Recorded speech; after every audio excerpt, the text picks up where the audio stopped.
আজিও পৰিচিত হৈ আছে। গতিকে এই অনুষ্ঠানত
সমগ্ৰ উত্তৰ পূব ভাৰতৰ সৰ্ববৃহৎ জাতীয় অনুষ্ঠান অসম সাহিত্য সভাৰ তৰফৰ পৰা আজিৰ এই শুভক্ষণত আপোনাৰ দৰে মহীৰোহক সম্বৰ্ধনা জনাবলৈ পাই আমি খুব অনুভৱ কৰাৰ লগতে গৌৰৱবোধ কৰিছোঁ।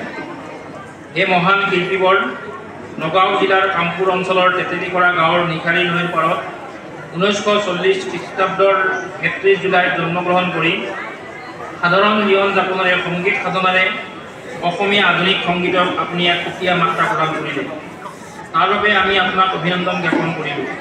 সংগীতৰ এই পোনপটীয়া যাত্ৰাত আপোনাৰ দৰদী কণ্ঠৰে নিকলিত হোৱা মাটি আৰু মানুহৰ গানবোৰে হেজাৰ হেজাৰ শ্ৰোতাক মন্ত্ৰমুগ্ধ কৰি আহিছে। তেতেলীখৰা আদৰ্শ প্ৰাথমিক বিদ্যালয়ৰ প্ৰাথমিক শিক্ষা আৰম্ভ কৰি আপুনি গুৱাহাটীৰ বি বৰুৱা মহাবিদ্যালয়লৈকে এক শৈক্ষিক পৰিক্ৰমা সামৰি এদিন নগাঁও জলসিঞ্চন বিভাগৰ চাকৰিত যোগদান কৰে যদিও 6 বছৰীয়া অসম আন্দোলনৰ সময়ত অগ্নিগৰ্ভা জুয়ে পুৰা 83 বৰ্ষতে চাকৰি ইস্তফা দি আন্দোলনত জঁপিয়াই পৰে আৰু আপোনাৰ বলিষ্ঠ কণ্ঠৰে নিগৰিত গীতসমূহে আন্দোলনটোক অধিক গতি প্ৰদান কৰে। 1961 চনত আপুনি ডক্টৰ ভূপেন হাজৰিকাৰ তত্ত্বাৱধানত কলিকতাত প্ৰথমবাৰৰ বাবে 4টা গীত বাণীবদ্ধ কৰিছিল আৰু 1962 চনৰ পৰা আপুনি গুৱাহাটী অনাতাঁৰ কেন্দ্ৰৰ নিয়মীয়া শিল্পীৰূপে স্বীকৃত হয়। আনহাতে আপুনি অসমীয়া সংগীতৰ এগৰাকী জীৱনজোৰা সাধক ৰূপেও স্বীকৃত শিল্পী আৰু স্বতঃস্ফূৰ্তভাৱে এগৰাকী গণশিল্পী। মানুহ দেখিছোঁ আজি বহুত মানুহ শীৰ্ষক বিখ্যাত গীতটিৰে আপুনি সমাজলৈ যি সকিয়নি আৰু যোগাত্মক বাৰ্তা প্ৰেৰণ কৰি আহিছে তাক স্বাভিমানী অসমীয়াই যুগে যুগে হৃদয়ংগম কৰি থাকিব। অসমৰ জাতীয় জীৱনৰ বাবে গোৱা আপোনাৰ গীতসমূহৰ সংৰক্ষণ আৰু সংবৰ্ধনৰ বাবে অসম সাহিত্য সভাই কাম কৰি যাব। সেই শিল্পীবোৰ অসম সাহিত্য সভাই প্ৰদান কৰি অহা বিভিন্ন বঁটাৰ উপৰিও আমাৰ 2 বছৰীয়া কাৰ্যকালত জ্যোতিপ্ৰসাদ আগৰৱালা শিল্পী সন্মান বঁটা, লক্ষ্মীনাথ বেজবৰুৱা সাহিত্য বঁটা,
ভাল লাগিছে।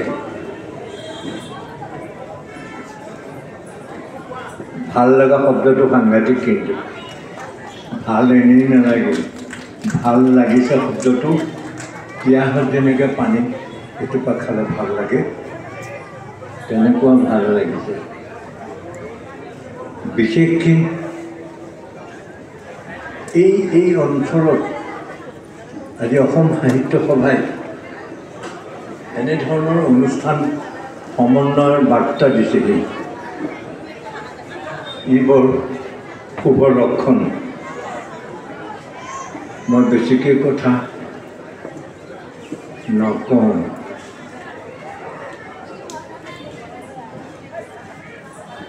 এই যে মোলৈ বঁটাটো দিলে, বঁটাটো এইটো বঁটা নহয়, কিন্তু এইটো অসমৰ এটুকুৰা এচপৰা মাটি, পথাৰৰ মাটি দলিত কৰা। এইটো বঁটা নহয়, এইটো বজাৰৰ পৰা কিনা বঁটা। তাৰ মাজত আছে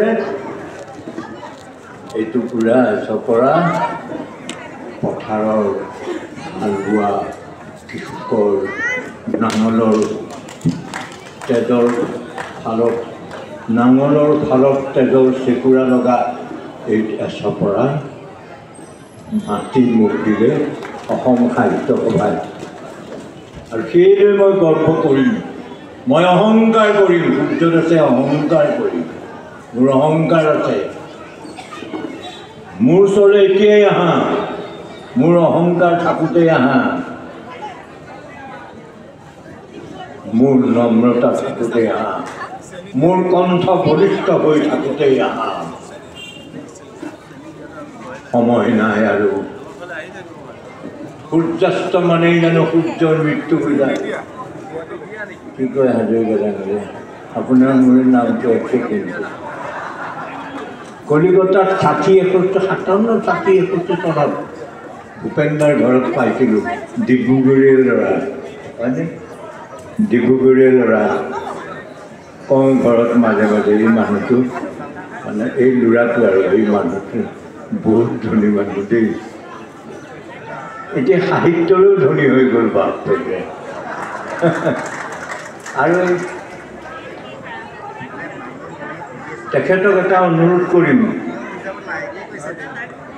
বিজতৰীয়াৰ বৈজ্ঞাত মানুহ অসম সাহিত্য সভাত ছাটাই কৰিলে, ইহঁতে কলংকিত কৰিলে। মই সূৰ্যদাসে সাহিত্য সভাক এদিন কি কৈছিলোঁ, অসম সাহিত্য সভা এখন মীনা বজাৰ, মীনা বজাৰ বুলি কৈছিলোঁ মই সূৰ্যদাসে। য'ত কলাগুৰু বিষ্ণুৰাজ পৃথ্বীৰাজ আছিল মোৰ কাষত, বিলাসীপাৰাত। এই মণিহাৰী দোকানবিলাক দিবলৈ নিদিব, কিন্তু সাহিত্য সভা, সাহিত্য আজি যেনেকৈ ইয়াত পৰিষ্কাৰ হৈ আছে, ইয়াত কোনো মণিহাৰী দোকান নাই। ইয়াত সংস্কৃতিৰ পোহাৰ আছে, গতিকে সমন্বয়ৰ বাৰ্তা আছে, ইয়াত মিলন আছে। ভণ্ড মানুহ দেখিছোঁ আজি, বহুত মানুহ মানছে নুডুঙাং দিনাই গাভাং মানছে।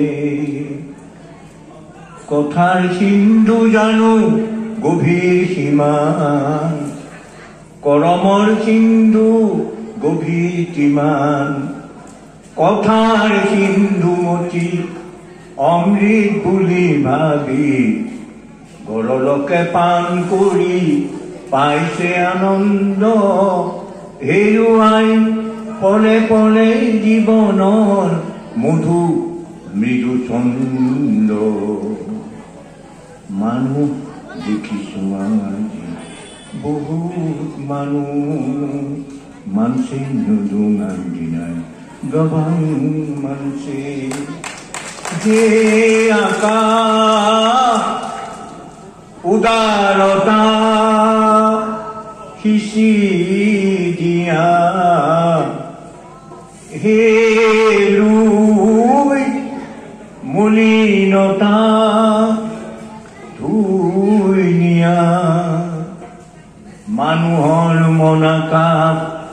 কলীয়া গাঁৱৰে ঢাকি সঁচা ৰূপ লুকুৱাই মিছা ৰং বাকি বাকি সত্যৰ পথ আদি কৰি দিলে চিৰ অৱৰুদ্ধ মানুহ দেখিছো আজি বহুত মানুহ কৃষ্ণ